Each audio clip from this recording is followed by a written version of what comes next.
आज इस महत्वपूर्ण क्षणों में मैं आपके सामने उस दुर्लभ, गोपनीय और महत्वपूर्ण दुर्लभोपनिषद के श्लोकों की चर्चा करना चाहूंगा जो समस्त उपनिषदों में अद्वितीय और श्रेष्ठ है। ऋषियों ने इस बात को स्वीकार किया है कि जहां दुर्लभोपनिषद की चर्चा होती है वहीं पवित्रता का वातावरण बन जाता है। जहां दुर्लभोपनिषद के श्लोक का उच्चारण होता है वहीं जीवन में प्रसन्नता और आनंद, आह्लाद और खुशी छलकने लग जाती है। और जहां दुर्लभोपनिषद के पदों को, श्लोकों को गेय अवस्था में कोई गाता है,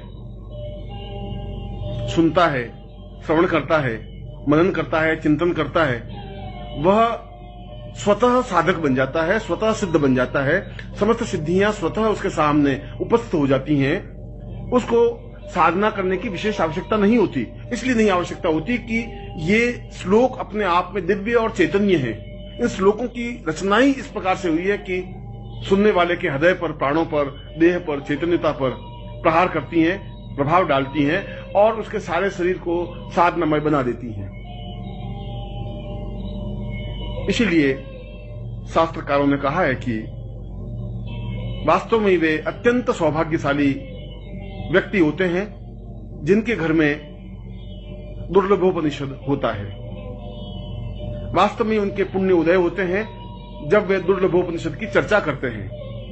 वास्तव में उनके पूर्वजों का पुण्य उसके जीवन में अवतरित होता है जब दुर्लभोपनिषद के श्लोकों को बोलता है, उच्चारण करता है।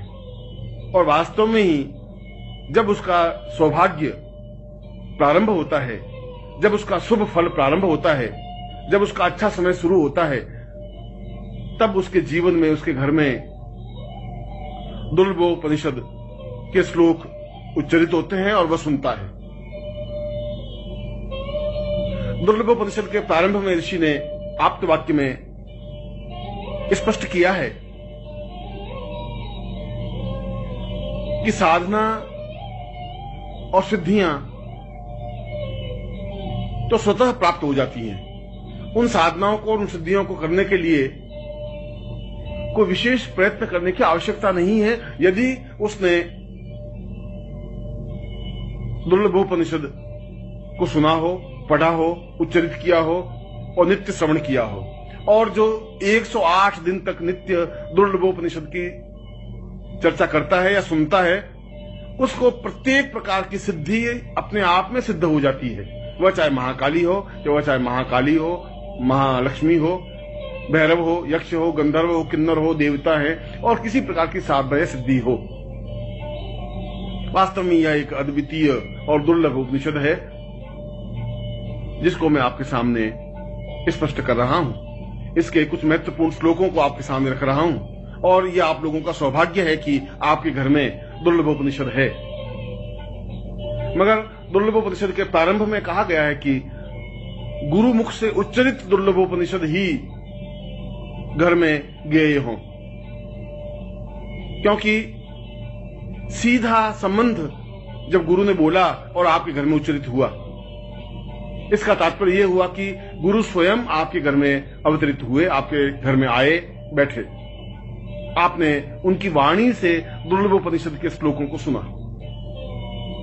यह जीवन का सौभाग्य कहा जाता है, यह जीवन की श्रेष्ठता कही जाती है। और मेरे जीवन का अनुभव यह रहा है कि दुर्लभोपनिषद सुनने से और सुनने मात्र से ही आधी से ज्यादा सिद्धि तो स्वतः प्राप्त हो जाती है। इसलिए प्रत्येक व्रत, उपवास, पूजन, अर्चन, चिंतन, चाहे किसी प्रकार की साधना या आरती हो, उससे पहले दुर्लभोपनिषद को अवश्य सुनना चाहिए, अवश्य उच्चरित करना चाहिए, घर में अवश्य बजाना चाहिए और घर के वातावरण को पवित्र और दिव्य बनाना चाहिए।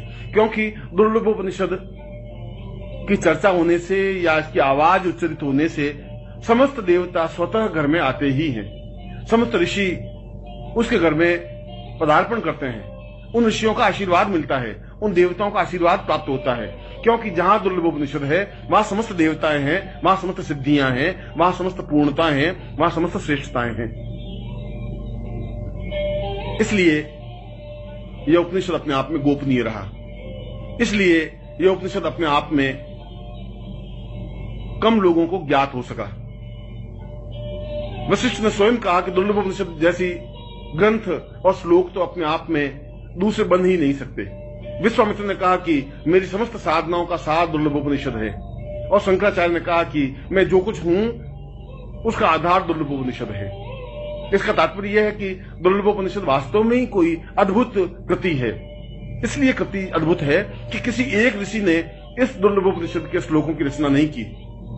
समस्त ऋषियों के शरीर से निकले हुए तेज पुंज ने, उस तेज पुंज ने एक आकार ग्रहण किया, एक ब्रह्मत्व ग्रहण किया, और उसके मुख से इन श्लोकों का उच्चारण हुआ।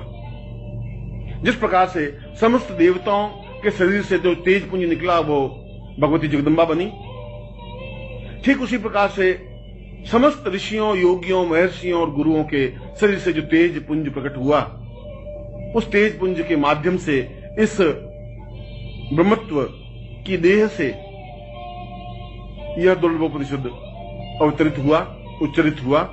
इसीलिए दुर्लभोपनिषद की महिमा अपने आप में अद्वितीय मानी गई है।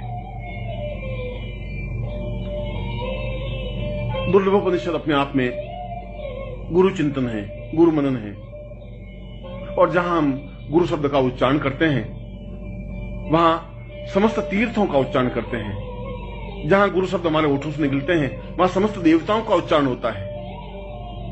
जहां हमने गुरु बोला वहां स्वयं ब्रह्मा, विष्णु और महेश अवतरित होते ही हैं, क्योंकि गुरु शब्द अपने आप में इतना नगण्य, ओछा और तुच्छ शब्द नहीं है। यदि हम इसकी गरिमा समझें, यदि इसकी महत्ता समझें, यदि इसके मूल्य को आंक सकें, तो अपने आप में यह शब्द दिव्य और पवित्र और उच्च कोटि का है।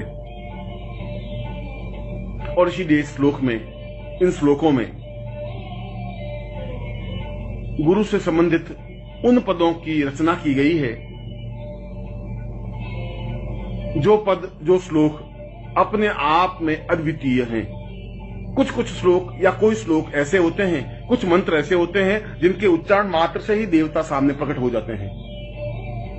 ये श्लोक भी वैसे ही हैं। इनके उच्चारण मात्र से ही समस्त देवता स्वयं उच्चारणकर्ता व्यक्ति के सामने उपस्थित होते ही हैं, दृश्य अदृश्य रूप में। समस्त ऋषि, गंधर्व, यक्ष, किन्नर उसके सामने खड़े होते हैं हाथ बांध करके, क्योंकि वहां पर दुर्लभोपनिषद का उच्चारण होता है, क्योंकि वहां दुर्लभोपनिषद को सुना जाता है।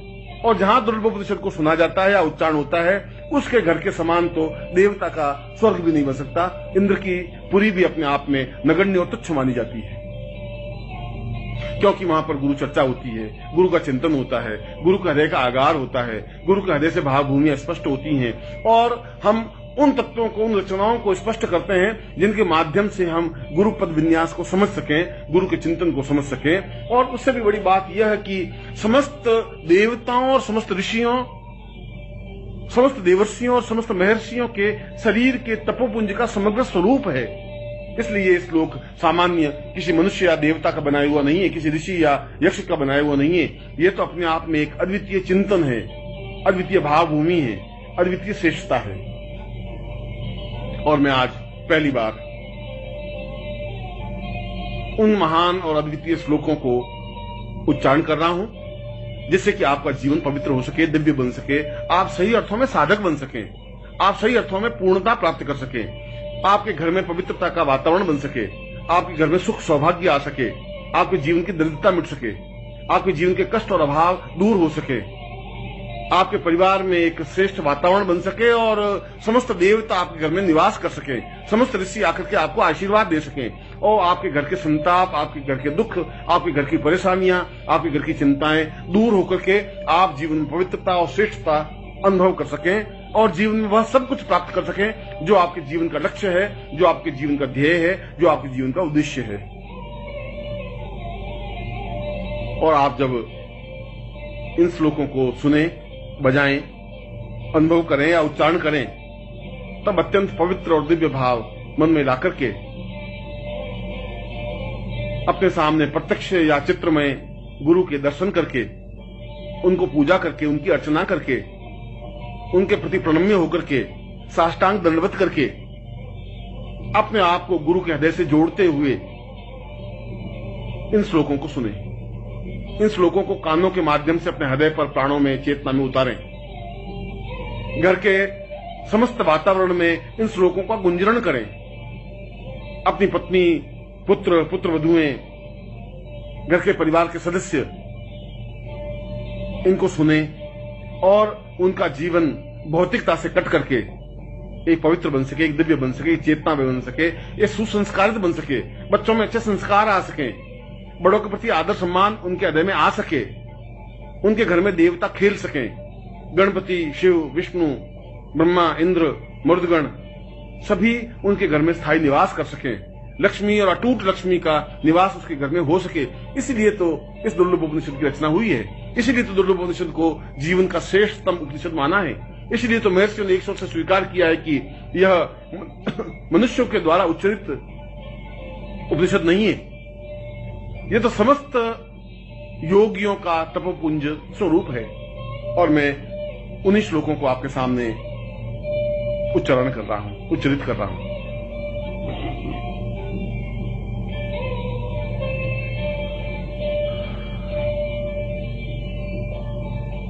गुरुर्वै सदां पूर्वमदैव तुल्यम् प्राणो वदार्यैव हितं सदैव चिन्त्यं विचिन्त्यं भवमेकरूपम् गुरुर्वै शरण्यं गुरुर्वै शरण्यं। मैं इस जीवन में क्यों आया हूं, मेरे जीवन की डोर कहां बंधी हुई है, ईश्वर ने मेरा जन्म क्यों किया है, मैं इस पृथ्वी तल पर क्यों हूं, मेरे जीवन का उद्देश्य, मेरे जीवन का लक्ष्य क्या है, इनको तो केवल गुरुदेव आप ही समझा सकते हैं और कोई समझा भी नहीं सकता। और सभी तो जीवन के बंधन केवल स्वार्थमय बंधन हैं जिनसे मैं जकड़ा हुआ हूं। उन पासों से, उन रस्सियों से, उन रज्जुओं से मैं बंधा हुआ छटपटा रहा हूं, वेदनाग्रस्त हो रहा हूं, अपने आप में दुखी और संतप्त हो रहा हूं, प्रत्येक पल अपने आप में व्यथित होता हुआ निरंतर मृत्यु की ओर अग्रसर हो रहा हूं।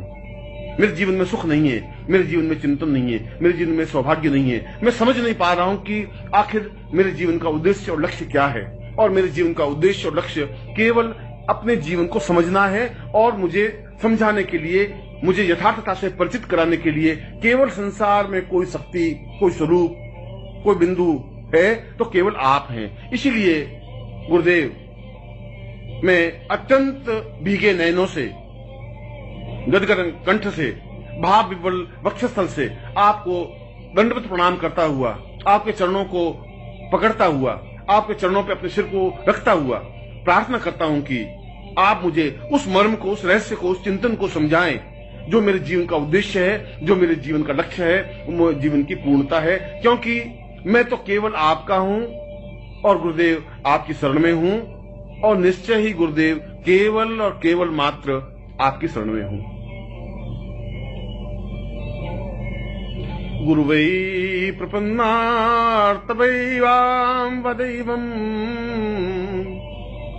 अत्योद्भतां वै प्रहितं सदैव देवोत्तमेव भवतं सहि चिन्त्य रूपम् गुरुर्वै शरण्यं गुरुर्वै शरण्यं। लोग कह रहे हैं कि मैं देवताओं की आराधना करूं। कौन से देवता की आराधना करूं? हजारों लाखों देवता हैं। मैं किन किन के सामने गिड़गिड़ाऊं, किन के सामने अपनी चौखट पर अपने सिर को फोड़ूं, कहां कहां जाकर के मैं अपनी याचना करूं? मैं दरिद्र भिखारी होकर के किन किन देवताओं के पास भीख मांगता फिरूं? और वे मुझे दे भी क्या सकेंगे? उन देवताओं के पास है भी क्या देने के लिए? वे तो स्वयं आपके सामने हाथ बांधे हुए खड़े हैं। और जो आपके सामने हाथ बांधे हुए खड़े हैं, ये देवता भी आपसे बहुत कुछ प्राप्त करने की आकांक्षा रखते हैं। तो फिर मैं उन भिखारियों के पास क्या जाऊं? फिर तो मैं आपके पास सीधा आना चाहता हूं, फिर मैं आपके चरणों में बैठना चाहता हूं, फिर मैं आपके सामने उन स्थितियों को प्राप्त करना चाहता हूं जो आपसे प्राप्त हो सकता है। यदि आप देवताओं को देने में समर्थ हैं तो निश्चय ही फिर आप हमें भी देने में समर्थ हैं, मुझे भी देने में समर्थ हैं, क्योंकि मैं देवताओं से परिचित नहीं हूं, न देवता मुझसे परिचित हैं।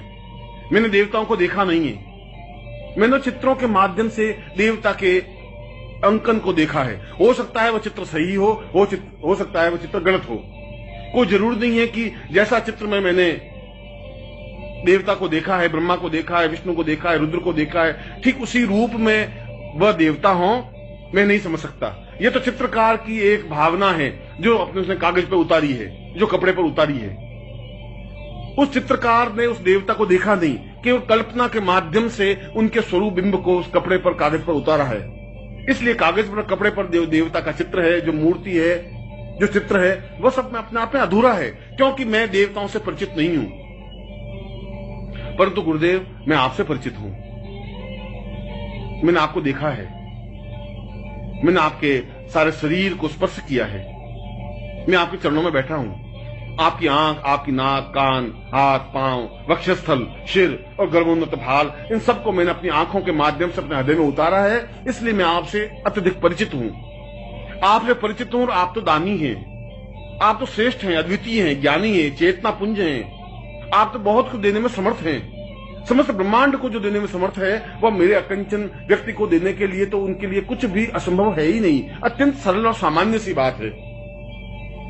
इसलिए मैं तो आप में ही समस्त देवताओं को देख रहा हूं। मैं तो देख रहा हूं कि ब्रह्मा, विष्णु, रुद्र समस्त आपके शरीर में समाहित हैं। जहां जहां भी, जिस रोम में भी मेरी दृष्टि पड़ती है, वहां एक नवीन देवता के दर्शन मुझे होते हैं। और ये सारे देवताओं का आगार समूह को जब मैं साक्षात अपने सामने देखता हूं तो मैं भाव विभल हो जाता हूं, गदगद हो जाता हूं, अपने आप में मैं रह नहीं पाता हूं। इसीलिए आप मुझे देवताओं की आराधना करने के लिए मत कहिए। मैं देवताओं की आराधना चाहता भी नहीं हूं। मेरे सामने तो प्रत्यक्ष देवता है, सशरीर देवता है, चैतन्य पुंज देवता है। फिर इस जीवित जागृत देवता को छोड़ करके उन पाषाण मूर्तियों को और चित्रों को पूजने से क्या होगा। मैं तो गुरुदेव केवल मात्र आपकी शरण में हूं और एकमात्र आपकी ही शरण में हूं।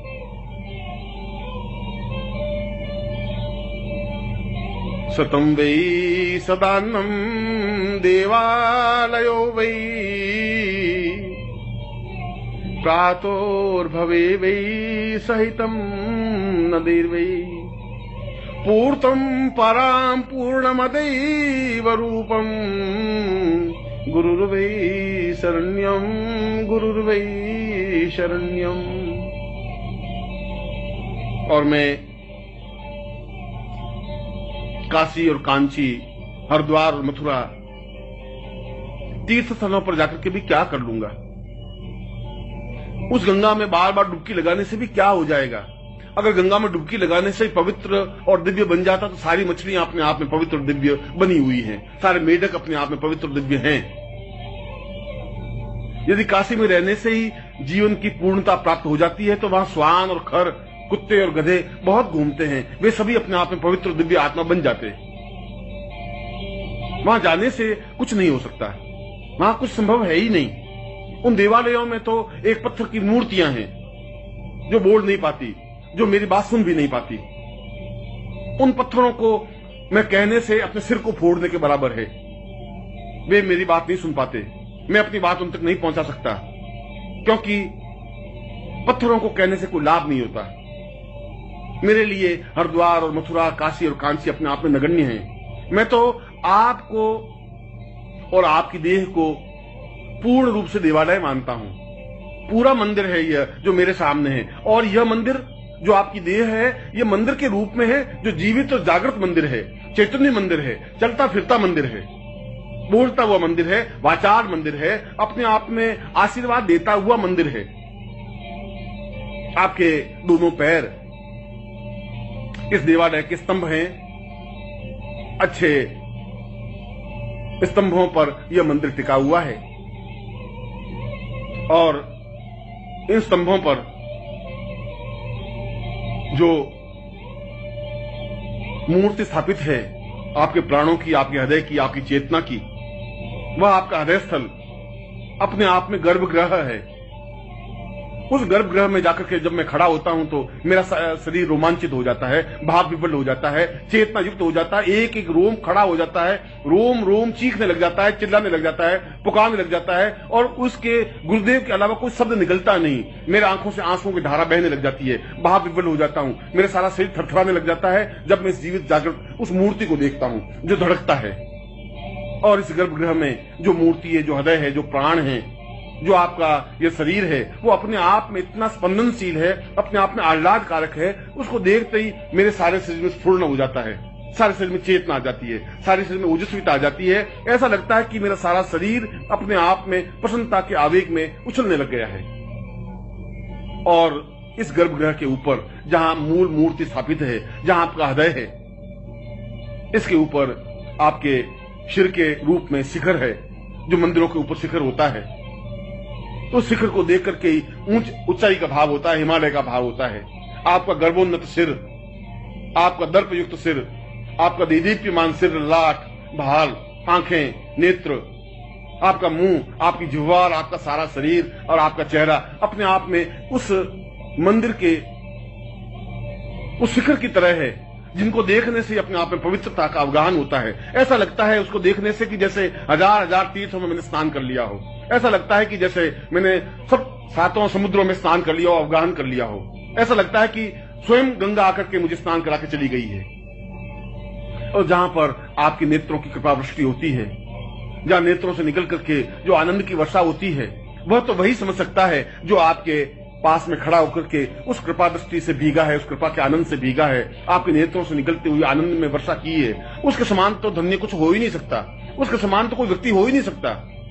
बहुत अपने आप में एक अद्वितीय चिंतन है, अद्वितीय धारणा है। मैं इस जीवित जागृत मस्तिष्क युक्त, शिखर युक्त, इस गर्भगृह युक्त, इस स्तंभ युक्त, इस चलते फिरते इस मंदिर को छोड़ करके और किस मंदिर में जाऊं?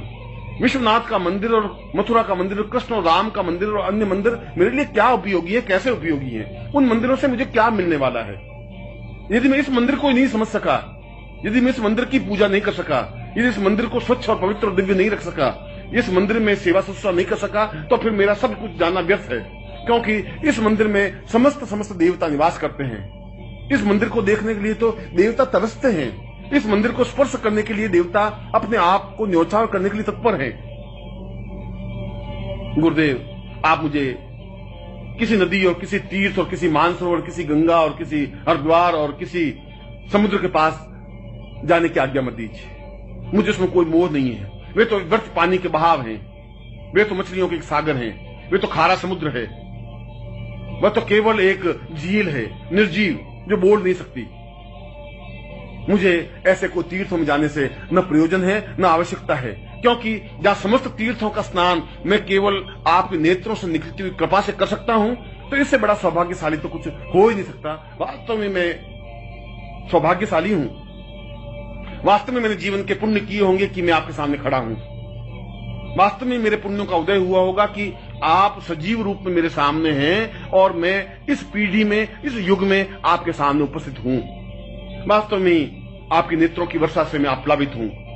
वास्तव में आपके नेत्रों से जो आनंद की वर्षा होती है उससे भीगा हुआ अपने आप में अत्यंत मस्ती के साथ नाच रहा हूं, अपने आप में छलछला रहा हूं, अपने आप में कूद रहा हूं, उछल रहा हूं, आनंद से भर उठा हूं, क्योंकि गुरुदेव मैं केवल आपकी शरण में हूं।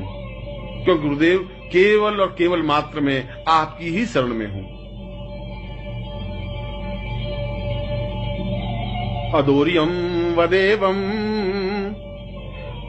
चिंत्यम सहेतम पूर्वोत्तरूपम चरणम सदेयम आत्मोस्वतां पूर्वमदैव चिंत्यम गुरुर्वै शरण्यम गुरुर्वै शरण्यम। वह तो मूर्ख और मूढ़ होगा जो आपके चरण छोड़ करके इधर उधर भटकता होगा। उसके पाप ही उसके बीच में आए होंगे जो आपकी दृष्टि से ओझल होता होगा। उसका जीवन का दुर्भाग्य होगा कि वो आपसे दूर खड़ा होकर के भी सांस ले रहा होगा। आपसे दूर रहकर के सांस लेने की कल्पना ही अपने आप में आश्चर्यजनक है। जिस प्रकार से समुद्र से और नदी से मछली को बाहर निकालने के बाद जिस प्रकार से मछली तड़प कर मर जाती है, उस प्रकार से आपसे अलग होकर के मर क्यों नहीं जाते? तड़प करके समाप्त क्यों नहीं हो जाते? जिंदा रहने का हक क्या है, अधिकार क्या है? जिस प्रकार से बिना चांद को देखे चकोर अपने सिर को फोड़ करके समाप्त हो जाता है, उसी प्रकार से हम सिर के फोड़ के समाप्त क्यों नहीं हो जाते? आपको वियोग हम कैसे सहन कर सकते हैं? ये कैसे संभव है कि आप दूर हो और हमारे प्राण हमारे शरीर में टिके रह सकें?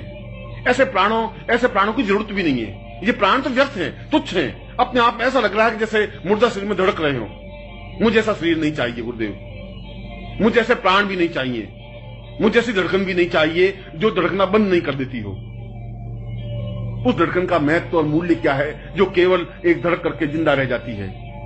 आप हो तो जीवन है, आप हैं तो संसार है, आप है तो खुशियां हैं, प्रसन्नता है, आह्लाद है, श्रेष्ठता है और दिव्यता है। और अगर आप नहीं हैं और मैं जीवित रहूं, यह मेरे जीवन का दुर्भाग्य है, यह मेरे जीवन की न्यूनता है, यह मेरे जीवन का अभाव है। वास्तव में मैंने कोई पाप किए होंगे कि मैं आपके वियोग को सहन करते भी जीवित हूं। वास्तव में मेरे जीवन के दुर्भाग्य होंगे कि आप नहीं हैं और मैं सांस ले रहा हूं। वास्तव में मेरे जीवन का ये न्यूनता है कि बिना आपके भी मैं सांस ले रहा हूं, खाना खा रहा हूं, पानी पी रहा हूं और चल रहा हूं। मैं मर क्यों नहीं जाता? मुझे समझ में नहीं आता कि मृत्यु मुझे दबोच क्यों नहीं लेती, समाप्ति क्यों नहीं कर लेती? क्योंकि मरने के बाद कम से कम मैं आपके पास तो रह सकूंगा, मरने के बाद मैं आपके चरणों लिपट तो सकूंगा, मैं आप में अनुरक्त तो हो सकूंगा, मैं आप में अपने आप को लीन तो कर सकूंगा। क्योंकि जहां पर भी मेरी मृत्यु हो, वहां से मेरी राख, मेरे देह की राख उड़ करके आपके चरणों में गिरे और उस राख पर आपके पांव पड़े। इससे ज्यादा सौभाग्य मेरे जीवन का क्या हो सकता है? मैं ऐसी देह नहीं चाहता, मैं ऐसा हृदय भी नहीं चाहता, मैं ऐसे प्राणों को नहीं चाहता जो आपके वियोग में, जो आपके अनुपस्थिति में जीवित रह सके, जागृत रह सके, स्पंदनशील हो सके, धड़क सके। ऐसे हृदय से कोई मतलब नहीं है। मैं तो आपको देखना चाहता हूं, मैं तो आपके पास रहना चाहता हूं। मैं तो हर क्षण चकोर जिस प्रकार चांद को देखता रहता है, उसी प्रकार से मैं आपको देखता रहना चाहता हूं। मैं तो हर क्षण एक पपीहे की तरह केवल गुरु गुरु शब्द को उच्चारण करना चाहता हूं। हर क्षण आप मेरी आंखों में बसे रहें, हर क्षण मेरी आप कल्पना में बने रहें, हर क्षण मेरी हृदय की प्रत्येक धड़कन के साथ गुरु शब्द का उच्चारण हो, मेरा प्रत्येक शब्द गुरुमय हो, मेरा प्रत्येक चिंतन गुरुमय हो, मेरा रोम रोम आवाज दे सके गुरु गुरु, और इसके अलावा और किसी शब्द का मुझे ज्ञान नहीं हो। न मुझे गायत्री मंत्र की जरूरत है, न किसी काली मंत्र की, न लक्ष्मी मंत्र की, और किसी मंत्र की मेरी आवश्यकता है ही नहीं। क्योंकि जो मंत्रों में सर्वश्रेष्ठ और अद्वितीय मंत्र यदि गुरु मंत्र मेरे पास हैं, तो उससे श्रेष्ठ मंत्र और क्या हो सकता है? जहां परम तत्वाय नारायणाय गुरुभ्यो नमः है, वहां सब कुछ जीवन का श्रेष्ठता है, अद्वितीयता है, श्रेष्ठता है। और इसीलिए मैं चाहता हूं कि वे सारे क्षण जो मेरी जिंदगी में प्रभु ने मुझे दिए हैं, वे क्षण आपके साथ व्यतीत हों, आपके लिए व्यतीत हों।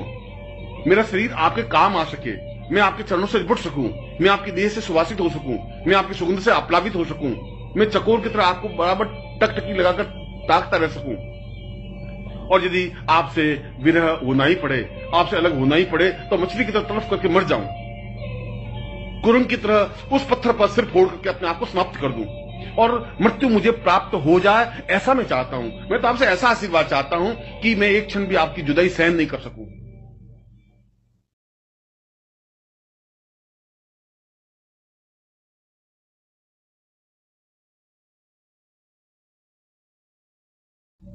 मेरी आंखों से आंसू प्रवाहित हों और प्रत्येक आंसू पर आपका बिंब हो, मेरे प्रत्येक आंसू में आपका चित्र हो, मेरे प्रत्येक आंसू पर आपका नाम लिखा हो, मेरे हृदय की और मेरे गले की थरथराहट में आपका नाम उच्चरित होता हो, और मेरे हृदय की प्रत्येक धड़कन में आपके नाम का उच्चारण हो, गुरु मंत्र का उच्चारण हो। मैं जीवन की ऐसी स्थिति चाहता हूं। अगर ऐसी स्थिति मुझे प्राप्त होती है तो मेरा जीवन धन्य है, तो मेरा जीवन पवित्र है, तो मेरा जीवन दिव्य है। और अगर ऐसा नहीं है तो मेरे जैसा पापी, अधर्मी और कृतज्ञ कुछ नहीं हो सकता।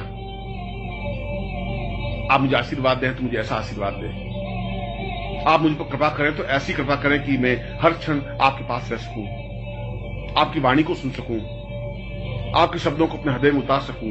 मैं एक टक आपको ही देखता रहना चाहता हूं, मैं एक टक आपको अपनी आंखों के माध्यम से पी लेना चाहता हूं, मैं एक टक आप में समाहित हो जाना चाहता हूं, एक रस हो जाना चाहता हूं, आप में लीन हो जाना चाहता हूं। क्योंकि गुरुदेव मैं आपकी शरण में हूं और केवल मात्र आपकी शरण में हूं। मैं आपको दुर्लभोपनिषद के कुछ श्लोकों को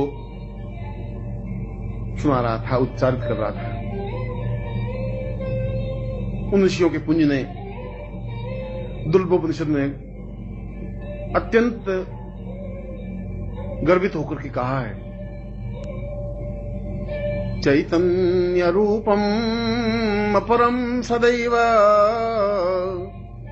प्राणोदवेवं चरणं सदैव सतीर्थो सदेवं भवतं वदैवं गुरुर्वै शरण्यं गुरुर्वै शरण्यं। और लोगों ने अनुभव किया हो या नहीं किया हो, मगर मैं तो आपके शरीर का एक हिस्सा हूं, एक शरीर का पार्ट हूं, एक शरीर का एक अंग हूं। मैंने अनुभव किया है कि आप हिमालय से भी महान, गर्वयुक्त और सागर से भी समान विशाल हैं। सागर आपके सामने बहुत तुच्छ है, नगण्य है। हिमालय बहुत बौना है। आपका गर्वोन्नत भार हिमालय से भी बहुत ऊंचाई की ओर उठा हुआ है। और जब मैं अपना सिर उठा करके ऊंचाई की ओर देखता हूं तो मेरी आंखें चौंधिया जाती हैं। मैं समझ नहीं पाता हूं कि इतना अद्वितीय और श्रेष्ठतम इस गर्वोन्नत भाल को मैं अपनी आंखों के माध्यम से कैसे समाहित कर सकूंगा। मैं जब आपके वक्षस्थल को देखता हूं तो ऐसा लगता है कि जैसे पूरा समुद्र हिलोरे मार रहा हो, ठाठे मार रहा हो। उस वक्षस्थल में अपने सिर को छुपा लेना चाहता हूं। मैं उसमें डूब जाना चाहता हूं, भींच जाना चाहता हूं। आप मुझे बाहों के घेरे में बांध लें, अपने सीने से भींच लें, इतना भींच लें कि मैं आपके शरीर में, आपके हृदय में, आपके सीने में, आपके वक्षस्थल में प्रवेश कर लूं, उसमें घुस जाऊं, उसमें अपने आप को समाहित कर लूं, अपने एकाकारिता को कर लूं, अपने आप को समाप्त कर दूं। जहां मुझे सुख मिल सकेगा, जहां मुझे सौभाग्य मिल सकेगा, जहां मुझे तृप्ति मिल सकेगी, जहां मुझे पूर्णता प्राप्त हो सकेगी। और जब मैं आपके संपूर्ण शरीर को देखता हूं तो मेरे सामने समस्त ब्रह्मांड साकार हो जाता है। और शरीर को जब मैं भाव विवल होकर देखता हूं तो कहीं मुझे ब्रह्मलोक दिखाई दे रहा है, कहीं मुझे विष्णुलोक दिखाई देता है, कहीं मुझे रुद्रलोक दिखाई देता है। इंद्र, गंधर्व, यक्ष, किन्नर और उन समस्त देवताओं के आगार मुझे दिखाई देते हैं। चंद्रलोक और सूर्यलोक मुझे स्पष्ट रूप से प्रतिबिंबित होते हैं। ऐसा लगता है कि जैसा समस्त ब्रह्मांड मेरे सामने साकार हुआ हो। फिर मैं कौन सी साधना करूं? उस ब्रह्मांड साधना करने से मुझे क्या लाभ हो पाएगा? उस ब्रह्मांड साधना से तो एक एक लोक करके देख पाऊंगा। यहां तो मैं समस्त ब्रह्मांड को एक साथ देखने की प्रयत्न करता हूं और सारा ब्रह्मांड मेरे सामने साकार है, तेज पुंज है, स्वरूपमय है। जब मैं आपके सिर को देखता हूं तो एक अलग ब्रह्मांड दिखाई देता है। जब मैं आपके नेत्रों को देखता हूं तो सूर्यलोक और चंद्रलोक स्पष्ट रूप से दिखाई देते हैं। जब मैं आपके मुस्कुराते हुए बिंब को, चेहरे को और मुस्कुराहट को देखता हूं तो ऐसा लगता है कि जैसे सारा ब्रह्मांड खिलखिला रहा हो, मुस्कुराहट रहा हो। और इस पूरे ब्रह्मांड को जब मैं अपने सामने खड़ा देखता हूं तो मैं तो अपने आप को बहुत छोटा, नगण्य और बौना सा अनुभव करता हूं। ऐसा लगता है कि जैसे इस पूरे ब्रह्मांड में मेरा अस्तित्व तो कहां है, जहां हजारों हजारों ऋषि हैं, योगी हैं, गंधर्व हैं, किन्नर हैं, देवता हैं, ब्रह्मा हैं, विष्णु हैं, महेश हैं, वशिष्ठ हैं, विश्वामित्र हैं, गर्ग, अत्रि, कणाद, पुलस्त्य ऋषि हैं। इन समस्त देवताओं और ऋषियों के बीच में मेरा अस्तित्व तो कहां है? मैं तो बहुत एक छोटा सा, अत्यंत छोटे से कण की तरह दिखाई देता हूं। उसके बावजूद भी इस कण को आपने अपनाया, इससे बड़ा सौभाग्य क्या हो सकता है? इस कण पर आपकी कृपा दृष्टि हुई, इससे बड़ा सौभाग्य और क्या हो सकता है? आपने इस कण पर हाथ रखा, यह मेरे जीवन का अहोभाव है, सौभाग्य है। आपने इस कण को अपनाया, यह मेरे पूर्व जन्म के पुण्यों का उदय है। मुझे अपने आप में गर्व है कि मैं उस ब्रह्मांड का एक हिस्सा बन सका, उस ब्रह्मांड की कृपा दृष्टि मुझ पर अवतरित हो सकी, उस ब्रह्मांड की वर्षा मेरे ऊपर हो सकी और मैं उसमें अवगाहन कर सका। आपकी और मेरी तो कोई तुलना हो ही नहीं सकती। हजारों हजारों जन्म लेने के बाद भी मैं आपके बराबर और आपके बराबर चिंतन कर ही नहीं सकता। एक कण की और एक विशाल पृथ्वी की कोई तुलना नहीं हो सकती। एक बूंद और एक समुद्र की तुलना नहीं हो सकती। एक दीपक और एक सूर्य की तुलना नहीं हो सकती। ठीक उसी प्रकार से मेरी और आपकी तुलना करना ही व्यर्थ है, तुच्छ है, नगण्य है, मूर्खता है, मेरा ओछापन है। मैं तो अगर इस पूरे ब्रह्मांड का एक छोटा सा कण भी बना रह सकूं तो ये बहुत बड़ी उपलब्धि है कि इस ब्रह्मांड में मेरा कण अस्तित्व युक्त है। और उससे भी बड़ा सौभाग्य यह है कि इस कण पर आपकी कृपा दृष्टि है, इस कण को आप परिचित हैं, इस कण पर आपकी कृपा दृष्टि हुई है, इस कण ने आनंद का अनुभव किया है। इससे बड़ा सौभाग्य और मुझे क्या चाहिए। और जब मैं पूर्ण भावनाओं के साथ आपके चरणों पर झुकता हूं तो मुझे वे चरण दिखाई नहीं देते, मुझे तो वहां विश्वनाथ की नगरी दिखाई देती है, मुझे तो वहां सोमनाथ मंदिर दिखाई देता है, मुझे तो वहां काशी और कांची, हरिद्वार और मथुरा दिखाई देती है। समस्त तीर्थ मुझे अपने आप दिखाई देते हैं। मुझे तो इन चरणों को अगर मैं आंसुओं से जब भिगोता हूं तो मुझे सामने ब्रह्मा, विष्णु और महेश दिखाई देते हैं, रुद्र दिखाई देते हैं, इंद्र दिखाई देते हैं। वह केवल चरण ही नहीं है, वे तो अपने आप में संपूर्ण देवलोक हैं। और जब मैं नेत्रों के माध्यम से, आंसुओं के माध्यम से उन चरणों को प्रक्षालित करता हूं तो ऐसा लगता है कि जैसे समस्त देवताओं की पूजा अर्चना एक साथ कर ली हो, समस्त सिद्धियों की पूजा एक साथ कर ली हो। वास्तव में आपका यह अद्वितीय शरीर, गर्भोन्नत भाल, तीक्ष्ण और सुंदर आंखें, नुकीली नाक और अद्वितीय मुस्कुराहट मुझे पागल कर देती है। मैं खो जाता हूं उस मुस्कुराहट में, मैं भूल नहीं पाता इस मुस्कुराहट के एक कण को भी। मैं कहीं भी होता हूं तो मुस्कुराहट मेरा पीछा करती है। हर क्षण इस मुस्कुराहट में अपने आप को निमग्न करता रहता हूं। हर क्षण इच्छा होती है कि मैं दौड़ूं और आपके पास आऊं और आपको देखूं, इस मुस्कुराहट में अपने आप को निमग्न कर दूं। और जब मैं आपके वक्षस्थल को देखता हूं तो ऐसा लगता है कि जैसे संपूर्ण हिमालय अवतरित होकर के सामने खड़ा हो गया हो। और इस वक्षस्थल में इतनी ताकत, इतनी क्षमता और इतना उठा हुआ भाव है कि यदि यह एक बार हिमालय से टकरा जाए तो हिमालय को कई कदम पीछे हटना पड़े। ऐसा अद्वितीय वक्षस्थल तो जीवन में हो ही नहीं सकता, न आर्यों का रहा न देवताओं का रहा। यह तो मैंने देखा है, इस वक्षस्थल को मैंने अनुभव किया है, इस वक्षस्थल से मैं चिपका हूं, इस वक्षस्थल का मैंने स्पर्श किया है, इस वक्षस्थल में मैं दुबका हूं, इस वक्षस्थल की गर्मी को मैंने एहसास की है, इस उष्णता को मैंने अपने हृदय में, अपने प्राणों में उतारा है, इस धड़कन को अपनी कानों से सुना है। और आपके लंबे आजानु बाहु अपने आप में ताकत और प्रभुता के परिचायक हैं। ऐसा लगता है कि स्वयं इंद्र अपने सामने खड़ा हो गया हो। ऐसा लगता है कि पूर्ण ऐश्वर्य क्षमता के साथ खड़े हों। और आपके चरण तो समस्त तीर्थों का आगार है, समस्त देवालयों का आधार है, समस्त ब्रह्मांड के ऋषि और मुनियों का एक आधारभूत पूंजी स्वरूप है। वास्तव में ही आपका वरदहस्त, आपकी कृपा, आपकी श्रेष्ठता और आपकी अद्वितीयता को वर्णन नहीं किया जा सकता। मैं एक मुंह से नहीं, अगर सहस्त्रनाग हजार मुंह से भी आपके गुणों को स्पष्ट करें तो वह भी अपने हजार मुंह से आपको नहीं कह सकते। अगर पूरी पृथ्वी को कागज बना दिया जाए और उस पर आपके गुणों को लिखा जाए तो वह धरती बहुत छोटी बनकर रह जाएगी, फिर भी आपके गुण पूर्ण नहीं हो सकते। मैं तो एक अकिंचन हूं, एक दरिद्री हूं, शब्दों का भिखारी हूं। मैं आपके वर्णन कर ही नहीं सकता, मगर मैं तो आपको एकटक देख सकता हूं। मैं तो इन आंखों के माध्यम से आपको हृदय में उतार सकता हूं। मैं अपनी धड़कन में आपके धड़कन को मिला देना चाहता हूं, एकाकार हो जाना चाहता हूं, अपने शरीर को आपके चरणों में निमग्न कर देना चाहता हूं, अपने आप को पूर्णता के साथ समावेश कर देना चाहता हूं, अपने अस्तित्व को मिटा देना चाहता हूं, अपने अस्तित्व को समाप्त कर देना चाहता हूं और आपके चरणों पर अपना सिर रख करके अपने नेत्रों के माध्यम से, अपने आंसुओं के माध्यम से प्रक्षालित करते हुए संपूर्ण देवताओं के दर्शन कर लेना चाहता हूं। क्योंकि गुरुदेव, मैं आपका हूं, केवल मात्र आपका हूं और आपकी शरण में हूं। और इस ब्रह्मांड में कोई मेरा रखवाला नहीं है, कोई मेरा सत्व रखने वाला नहीं है। मैं तो केवल और केवल और केवल आपकी ही शरण में हूं। चैतन्य रूपम भवतं सदैव ज्ञानोत्सवासं सहितं तदेवं देवो तथान पूर्वमदैव शक्तिम् गुरुर्वै शरण्यम् गुरुर्वै शरण्यम्।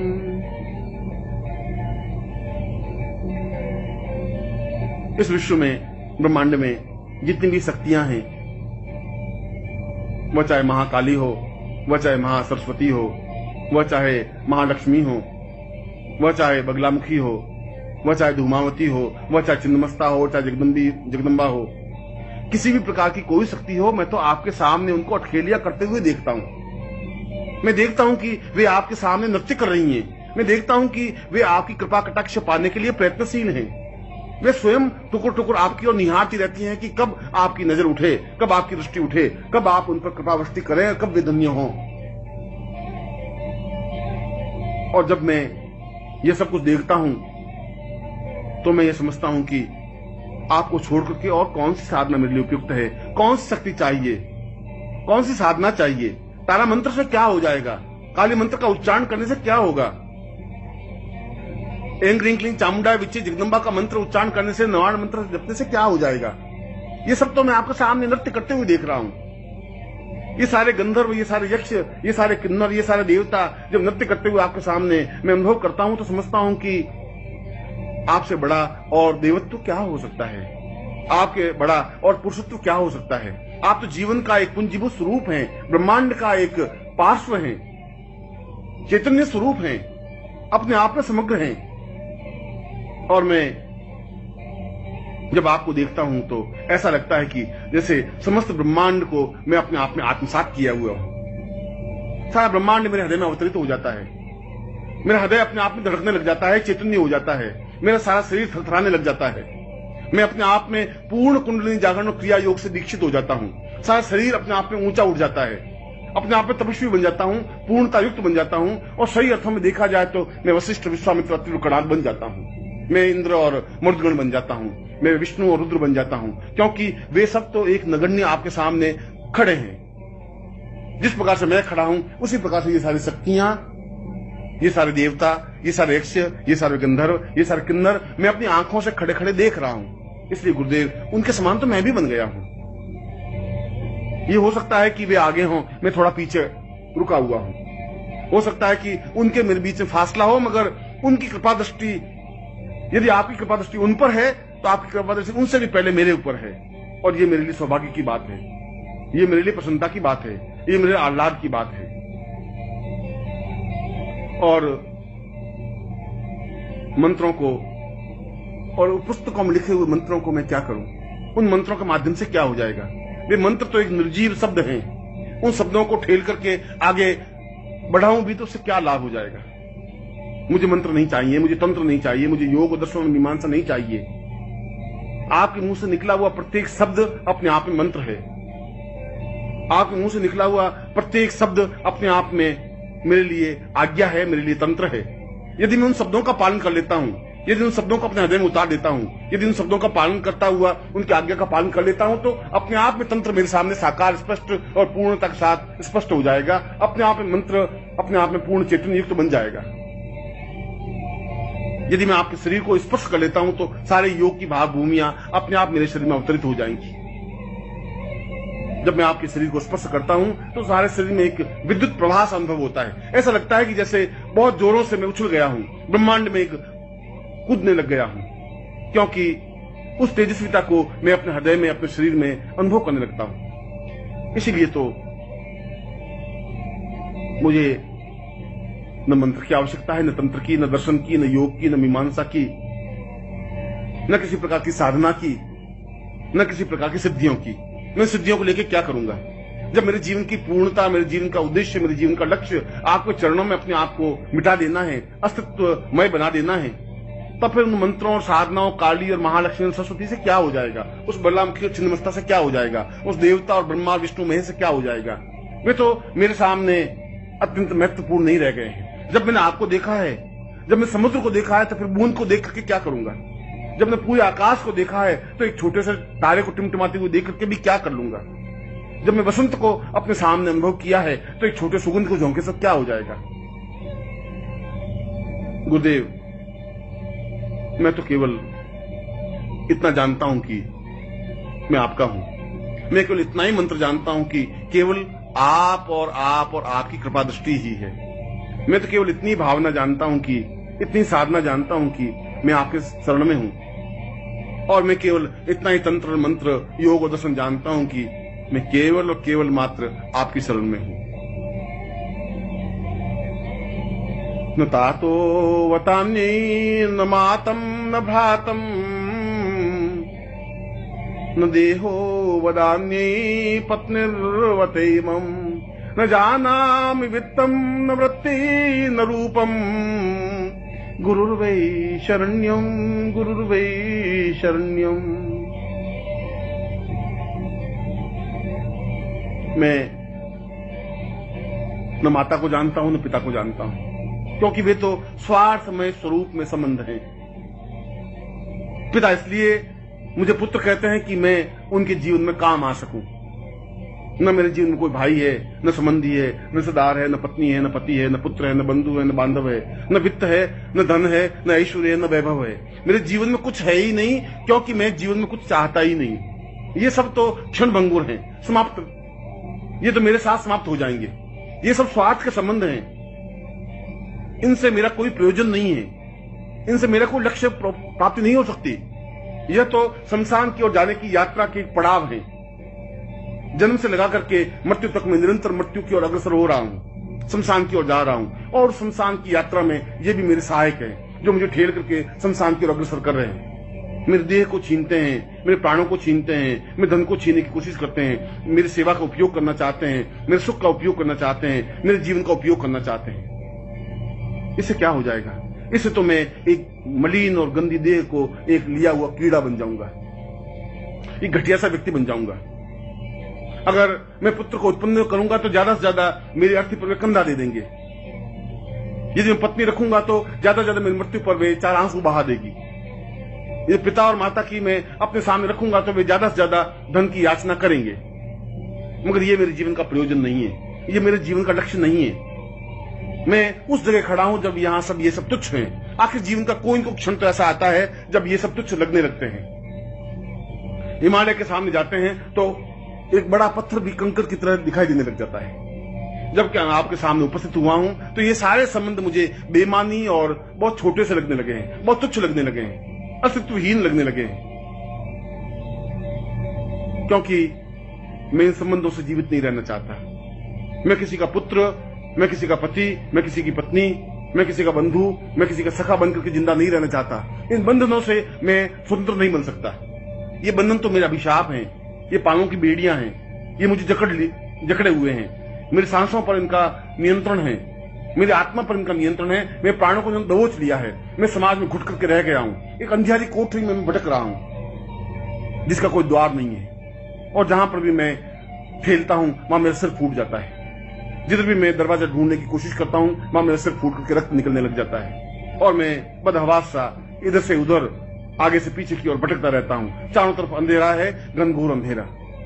इस अंधेरे में, इस समाज में, इस अंधेरे के अलावा मुझे कुछ दिया ही नहीं है। भूख और प्यास और बाधाएं और परेशानियां, आलोचनाएं और गंदगी के अलावा इस समाज ने मुझे कुछ नहीं दिया। घटियापन और तुच्छता के अलावा मेरे परिवार ने मुझे कुछ नहीं दिया। ओछेपन के अलावा इस समाज ने मुझे कुछ सिखाया ही नहीं। मैं इस कीचड़ से निकलना चाहता हूं, मैं इस दलदल से निकलना चाहता हूं, मैं इस गंदगी से बाहर निकल करके पवित्र होना चाहता हूं। मैं इस महान अद्वितीय गुरुमय बनकर के अपने जीवन को पवित्र और दिव्य बनाना चाहता हूं। मैं उस स्थिति को प्राप्त करना चाहता हूं जो अपने आप में महत्वपूर्ण है। मैं उस ब्रह्म से साक्षात्कार करना चाहता हूं जिसको ऋषियों और योगियों ने अहम ब्रह्मास्मि कहा है। मैं उस चैतन्यता को अनुभव करना चाहता हूं जो जीवन की पूर्णता है। आप मुझ पर कृपा करें, मुझे वापस इस बंधनों में नहीं ठेलें। मुझे किसी प्रकार का कोई मोह नहीं रहा है, और यदि कुछ मोह है तो आप उस मोह को समाप्त करें। क्योंकि मैं मानसरोवर के पास आकर के प्यासा नहीं रहना चाहता, क्योंकि मैं बसंत ऋतु में आने के बाद भी मैं उदासीन नहीं रहना चाहता। मैं मुस्कुराते हुए पुष्पों के बीच में रह करके निर्जीव नहीं रहना चाहता।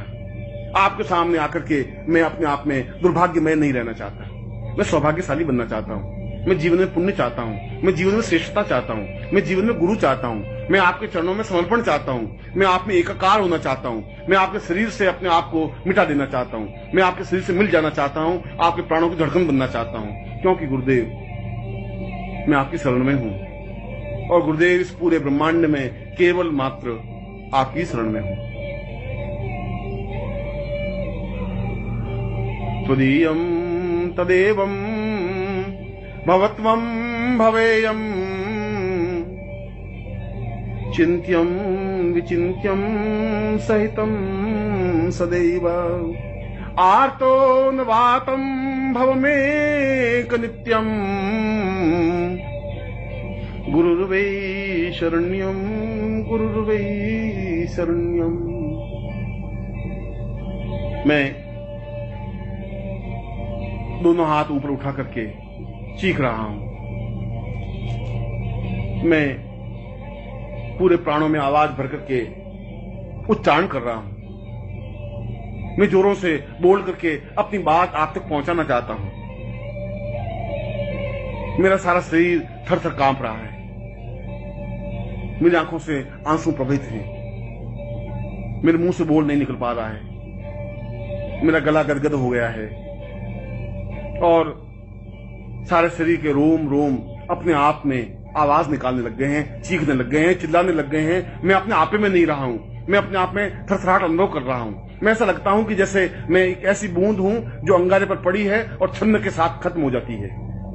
ऐसा लगता है कि जैसे मैं बादल का टुकड़ा हूं और किसी पहाड़ से टकरा करके समाप्त हो जाना चाहता हूं। मैं तो ऐसा कण बनना चाहता हूं जो आपसे टकराए और पूर्णता को प्राप्त कर ले। मैं आपको पाना चाहता हूं। मैं आप में एकाकार होना चाहता हूं। मैं आप में एकाग्र होना चाहता हूं, आप में लीन होना चाहता हूं। और यदि ऐसा मेरे जीवन में नहीं हो सका तो इस जीवन को व्यर्थ है। इस जीवन का कोई अर्थ नहीं है। इस जीवन का कोई मकसद नहीं है। इस जीवन का कोई मूल्य नहीं है। यह तो अपने आप में शमशान की यात्रा का एक पड़ाव है, जिस लाश को मैं अपने कंधे पर ढोता हुआ शमशान की ओर बढ़ रहा हूं। ऐसे जीवन से क्या मूल्य हो जाएगा? क्या मेरी चीखों का, मेरी आवाजों का, मेरे शब्दों का आप पर कोई प्रभाव नहीं पड़ रहा है? क्या मैं गदगद कंठ से बोल रहा हूं, आपका हृदय नहीं पसीज रहा है? क्या मैं आर्तनाद कर रहा हूं और आपके हृदय पर कोई प्रभाव नहीं पड़ रहा है? जरूर पड़ रहा होगा। जरूर कोई दुर्भाग्य होगा कि आप मुझे आगे बढ़कर अपना नहीं रहे। जरूर मुझ में कुछ न्यूनता होगी कि आपकी कृपा दृष्टि मेरे ऊपर हो नहीं रही है। जरूर मेरे पाप मेरे सामने खड़े हो जाते होंगे जो आपके और मेरे बीच में पर्दा डाल रहे हैं। परंतु इस पर्दे को तो आप ही दूर करेंगे। मुझे इतनी ताकत, इतनी क्षमता नहीं है कि मैं पापों को धकेल सकूं। मुझे इतनी क्षमता नहीं है कि मैं इस पर्दे को, इस बीच के अंधकार को दूर कर सकूं। मुझे और कोई साधना, कोई सिद्धि आती भी नहीं है। मुझे और कोई मंत्र का ज्ञान ही नहीं है। मुझे तो केवल एक ही शब्द, एक ही मंत्र आता है जिसको गुरु कहा जाता है। मुझे तो केवल एक ही प्रकार का मंत्र सीखा है कि मैं गुरुदेव आपकी शरण में हूं और गुरुदेव केवल मात्र मैं आपकी शरण में हूं। अवतम सदैवं भवतं सदैवं ज्ञानं सदैवं चिन्त्यं सदैवं पूर्णं सदैवं अवतं सदैवं गुरुर्वै शरण्यं गुरुर्वै शरण्यं। कई कई जन्मों से आपका मेरा साथ रहा है। कई कई जन्मों से आपने मुझे झकझोर करके सही रास्ते पर खड़ा किया है। कई कई जन्मों से आपने मेरे हृदय को टहोक करके आगे बढ़ने की ओर प्रेरित किया है। हर बार आपने मुझे समझाया है। हर बार आपने मुझे चेतना दी है। हर बार मेरे प्राणों को जागृत किया है। हर बार मुझे चेतना और समझ और ज्ञान और बुद्धि और विवेक दिया है। हर बार आपने मुझे यह बताया है कि जीवन की पूर्णता क्या है। और उसके बावजूद भी मैं अज्ञानी हूं, बुद्धि से ग्रस्त हूं। बुद्धि मेरे ऊपर हावी है। आपको मैं समझ नहीं पा रहा हूं। इसलिए समझ नहीं पा रहा हूं कि आप हर क्षण बदल जाते हैं। हर क्षण एक नवीन स्वरूप मेरे सामने खड़े हो जाते हैं। इतने इतने रूप आप मेरे सामने खड़े कर लेते हैं कि मैं एक स्वरूप को पकड़ता हूं तो फिर दूसरा स्वरूप सामने आता है। दूसरे स्वरूप को पकड़ता हूं, तीसरा और चौथा और पांचवा स्वरूप सामने आ जाता है। मैं नहीं समझ पा रहा कि कौन से स्वरूप को मैं समझूं। मैं अज्ञानी हूं और ज्यों ही मैं समझने की कोशिश करता हूं त्यों ही आप माया का पर्दा आपके और मेरे बीच में डाल देते हैं। आप तो बहुत और अजीब तरह का खेल खेलते रहते हैं। और मैं फिर आपको सामान्य मानव समझ लेता हूं, फिर मैं आपको हार्ड मास का व्यक्ति समझ लेता हूं, फिर मैं अपने आप को समझने की कोशिश करता हूं और मैं आपको समझने की कोशिश करता हूं, फिर मैं समझता हूं कि ये तो मेरे ही जैसा मनुष्य है। फिर उस माया के आवरण में लिप्त होता हुआ मैं उसी जगह जाके खड़ा हो जाता हूं जहां से मैं चला था। प्रभु ऐसा मत करे, ये बार बार मेरी परीक्षा मत ले, बार बार माया के आवरण में मुझे मत डालिए, बार बार मुझे धक्का करके पीछे मत हटाइए, क्योंकि मुझ में किसी प्रकार का बल, ताकत, साहस, क्षमता नहीं है। मैं तो एक नगण्य हूं, तुच्छ हूं। अपने आप में मुझ में कोई ज्ञान और चेतना नहीं है। यदि आप मेरे ऊपर कृपा कर सके तो मेरी बुद्धि को समाप्त करें। यदि आपकी कृपा कटाक्ष मेरे ऊपर है तो आप मेरी भावनाओं को जागृत करें। यदि आप कुछ मुझे समझते हैं तो मुझे बुला करके अपने सीने से लगाएं, अपने वक्षस्थल से चिपकाएं। मैं आपके धड़कन को अपने जीवन में उतार सकूं, मैं अपने प्राणों को पूर्णता के साथ एकाकार कर सकूं, मैं आप में निमग्न हो सकूं, अपने आप में आपको लीन कर सकूं, आपका और मेरा अस्तित्व नहीं रहे। बूंद पूरी तरह से समुद्र में विसर्जित हो जाए, वायु का झोंका पूरी तरह सुगंध में और पूरी तरह से प्रवाहित हो जाए, मेघखंड पूरी तरह से सागर में मिल जाए। मैं दूसरी प्रकार से आप में लीन हो जाना चाहता हूं, क्योंकि मेरा एकमात्र सहारा और अवलंब गुरुदेव आप हैं। मैं आपकी शरण में हूं, केवल मात्र आपकी शरण में हूं। वस्तुतः यह दुर्लभ उपनिषद जीवन का एक सौभाग्यदायक काव्य है। मैं आपको हृदय से आशीर्वाद देता हूं कि आप अपने जीवन में गुरुमय हो सकें, गुरु में निमग्न हो सकें, अपने जीवन को विसर्जित करते हुए पूर्णत्व को प्राप्त कर सकें और जीवन में वह सब कुछ प्राप्त कर सकें जो इस दुर्लभ उपनिषद में स्पष्ट किया है। मैं आपको ऐसा ही आशीर्वाद दे रहा हूं।